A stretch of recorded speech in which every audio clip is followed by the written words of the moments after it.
vont pouvoir comme ça voler sans battement d'aile, sans dépenser d'énergie, tout simplement. Avec cette méthode de déplacement, il y a 1% de masse corporelle perdu, il y a 0 battement d'aile, 0 dépense énergétique. C'est pour ça que dès qu'il fait beau, vous voyez tous les rapaces de sortie. Tu peux mourir dans les Pyrénées tranquillement en randonnée, il n'y a jamais un vautour qui descendra manger ta carcasse. Ça fait des siècles, des décennies que l'homme empoisonne et abat les rapaces et tous les animaux d'ailleurs. Donc globalement, l'espèce humaine, c'est un danger, on s'en approche pas. Alors il y a qu'elle est très appréciée en chasse en vol, pour une raison toute simple, c'est une buse qui a plusieurs spécificités assez particulières qui est propre à l'espèce.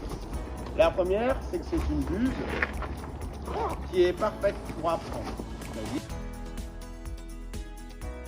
On va pas demander au faucon de s'arrêter sur le dos de sa soigneuse, mais bien au contraire, de faire des passages à vive allure sur cet objet en cuir, attaché à une manière qu'on appelle alors, avec un battement d'aile rapide, de faible amplitude. Il y a de la part du faucon qui accélère, recherche d'éloignement, voire pourquoi pas quelques de hauteur, afin de mieux amorcer l'attaque sur la fausse proie. Vous allez observer au passage que dès qu'il incline la trajectoire, voire resserre de temps en temps les ailes long du corps, peut prendre des vitesses, on va dire, assez conséquentes. Le nom de faucon, auquel on lui laisse le temps de bien récupérer, de bien s'alimenter. Ce sont des oiseaux qui fournissent des efforts intenses pendant ces minutes de présentation.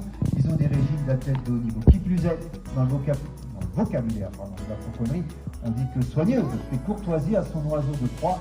Donc là, en l'occurrence, c'est le faucon. Le faucon, il a chassé, il a capturé, il a tué une proie. Ainsi, on lui laisse le temps de consommer de manière partielle, voire totale, sa capture. Grand faucon d'Asie du Nord, le faucon gerfaut, lequel on peut voir également du côté du nord de l'Europe. Il y a des faucons de cet ordre-là du côté de la Norvège.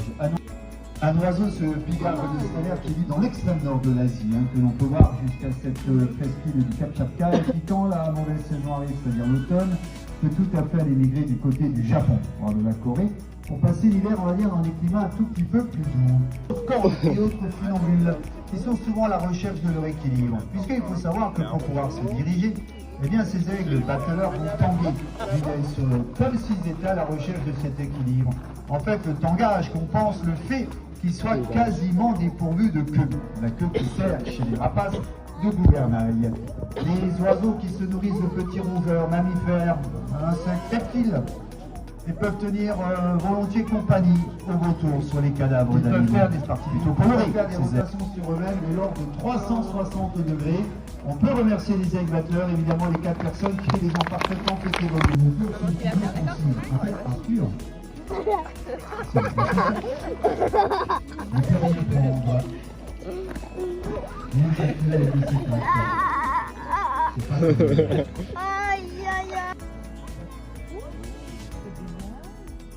Les oiseaux, c'est buses qui ont la particularité dans leur milieu naturel de vivre en groupe, en communauté. Il faut savoir que sous cette forme, elles se déplacent et chassent, sous une variable. Un oiseau qui a une problématique de vie, c'est de devoir et pouvoir repérer sources de nourriture cachées sous des couches de neige épaisses de l'ordre de 40 cm. Alors comment font-ils, ces oiseaux nus, pour repérer leur proie? Et là, il faut savoir qu'ils ont une ouïe très développée. En fait, ils entendent très bien. Ça veut dire qu'ils ont des oreilles sur 2 trous décalés, asymétriques, et ce léger décalage des poissons qui nagent à la surface des eaux.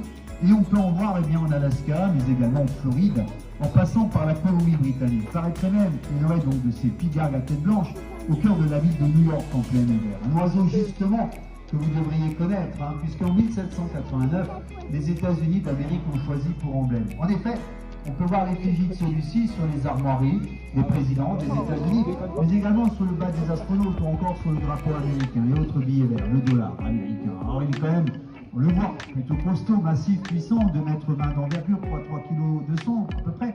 On est avec cet aigle pêcheur dans le monde des grands aigles,